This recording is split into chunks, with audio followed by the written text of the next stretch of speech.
Natawa lang pala ako mga kaibigan dun sa nakita ko sa kay Pau Cas Salud. Natawa ako dun sa mga sinabi ni Eumer Marcial. alam nyo mga kaibigan, natatawa ako dun eh. Ako kahit na Luz Proba champion lang yung narating ko, kahit naging number 10 contender lang ako ng Pilipinas, pero sumago pa rin ako sa mga world champion eh.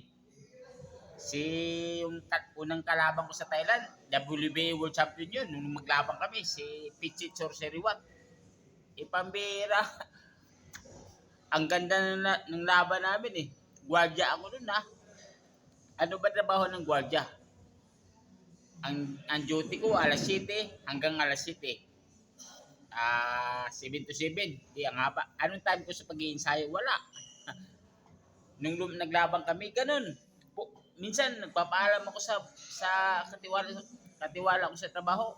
Sabihin ko sa kasamahan ko sa duty, iwan ko muna kasi magpapapawis ako. Saglit lang, mga 20 minutes o 30 minutes, uwi na ako balik. Anong ensayo magagawa ko doon?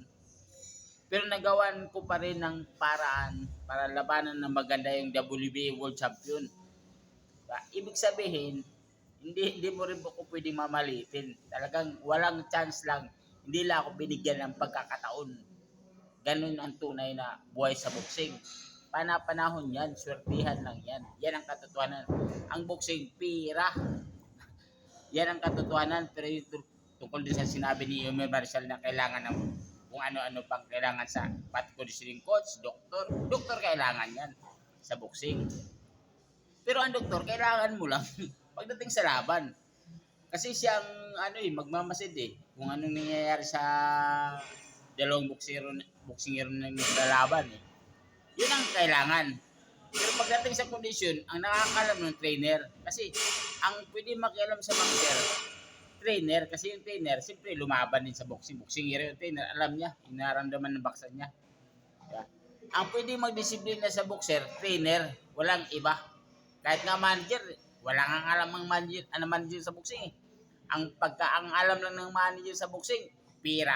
Pakainin lang yung boxer. Yun ang totoo, yun ang katotohanan, yun ang pagkakalam ng maliban lang sa mga gaya ng mga Ilorde. Kasi yung mga Ilorde, mga boxer yan eh. Yung anak si Boss sila nagboxing yun, si Boss Johnny, lalo yung mga anak ni Boss Johnny. Nako po, mga boksingero yan. May alam sila sa boxing, alam nila i-kondisyon yung mga boksingero. Yan ang katotohanan. Pag may alam ka sa boxing, alam mo kung paano i-kondisyon yung sarili mo. Hindi yung anong alam ng mga sinasabing PT. Nasubukan ba nila lumaban? Nasubukan ba nila mag-jogging? Nasubukan ba silang patulog ng maaga? Nasubukan ba nilang gumising ng maaga para mag-jogging? Naramdaman ba nila yung hininga ng boxer habang nag-jogging? Tapos naramdaman ba nila ng yung mga PT na sinasabi niya? Naramdaman ba nila habang lumalaban na puputol yung hininga? Hindi nila alam yun. Ang nakakalam trainer. Yun ang katotohanan. Kaya pwede mag-alam na sa boxing. Boxingero din. Trainer din. Yun ang katotohanan. Yung sinasabi ni Marcial na kalokohan. Hindi ako naniniwala doon. Dahil noong unang panahon sa boxing, 15 rounds. May makikita ba kayong ganun-ganun? Kung ano-ano, may conditioning coach ba? May nakikita ba kayong ganun? Walang ganun. Pero pag lumaban sila, napakaganda panoorin. Hanggang 15 rounds pa. Nakikita, bitin pa nga sila eh. Ngayon, kumplito na kung ano pa. Pero pagdating sa laban, hinihingal yung mga boxer na lumalaban. Ngayon, hindi kagaya dati. Na walang ganun yung mga conditioning coach. Pero pag lumaban yung mga boxer, ang titindi. Ang ganda ng mga laban. Diba? Kaya yung sinasabi ni Eumer Marcial na doktor kailangan. Pero sa laban, pagdating sa laban, hindi kailangan sila kasi kailangan nakikita ng mga doktor, yung mga boxer na lumalaban. Pero yung pagdating sa kondisyon, kailangan din sila. Pagdating sa kondisyon kasi doktor nga sila eh.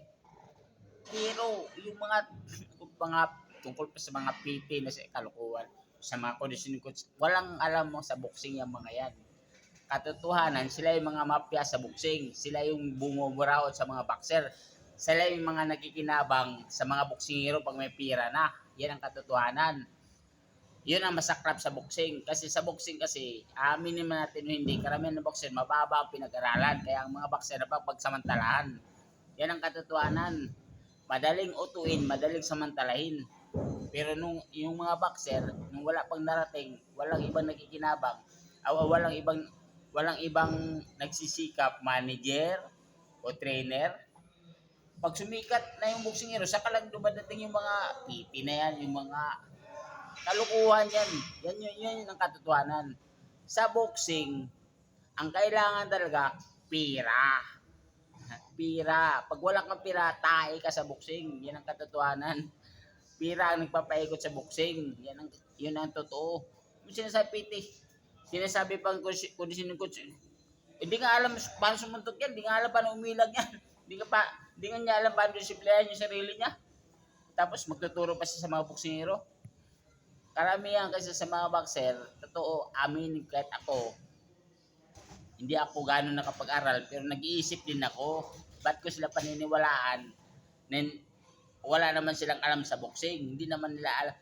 Hindi rin naman, kasi kaya ayaw ko sila paniwalaan, kasi lumalaban ako hanggang 10 rounds, nilalabanan ko din yung mga world champion. Umiis pa, ilang beses din ako kinuha ng mga world championship. May, halimbawa, gaya ng Hapon. Yung Hapon, lalaban sana ng world championship sa Mexico. Binasag yung ilong. Bali, tanggal. Talagang yumupi. Ang nangyari, hindi na siya nakalaban. Ibig sabihin, may sinira din akong boxer na lalaban sa world championship. Meron pang isa. Ayaw ko lang banggitin. Siyempre, Pilipino eh. Hindi lang siya natuloy lumaban kasi binugbog ko siya sa laban. Kaya hindi siya nakalaban sa World Championship. Talo naman dapat siya. Pero siya nalang pinanalo. So ang katotohanan, talo talaga siya. Hindi rin ako may tuturing na mamalitin mo lang sa boxing. Kasi kahit ako nalulumpo, kahit ako napapalo ng tubo sa ulo bago lumaban, dami kong injury. Pero kaya kong sumabay sa mga world class na boxer. Hindi ako pwedeng mamalitin. Kaya alam ko kung paano i-condition yung mga boksingero.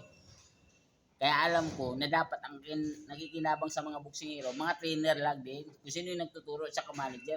Anong kinalaman ng mga sinasapiti? Anong alam nila sa disiplina sa boxing? Ang boxer, kailangan ang nagtuturo sa kanya, yung alam din niya paano disiplinahan yung sarili. Alam niya kung paano ka matulog na maaga, paano ka gumising na maaga.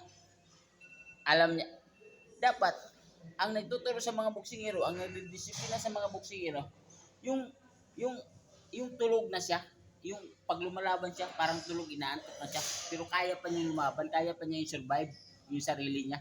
Ako ilang beses ko naranasan yan, parang inaantok ako sa sobrang laban sa sobrang ganda ng laban, inaantok ako eh. Pero naipapanalo ko pa yung laban, nagagawa ko pang mag-survive. Kahit minsan natatalo, pero nakakayanan ko mag-survive, nakakayanan ko umabot ng 10 rounds. Dapat ang trainer ganun. Yun ang totoong dapat trainer, hindi yung ang magtuturo sa mga world class boxer, walang alam sa boxing. Kalokohan yan, isang malaking mafia sa boxing. Sila yung mga mafia sa boxing na sinasamantala yung mga boksingero porket alam nila mga boksingero mahina dito. Yan ang katotohanan kasi karamihan ng boxer hindi nakapag-aral, yan ang totoo. Kaya ang pag-boxer, pag sikat na yung boxer, marami nang sumusulsol, marami nang sumisipsip para makinabang sa pira na nakukuha ng mga boxer. Kasi pag boxer, world champion na, milyon ng pira. Kaya doon na sumisip-sip yung mga mafia sa boxing na walang alam naman sa boxing.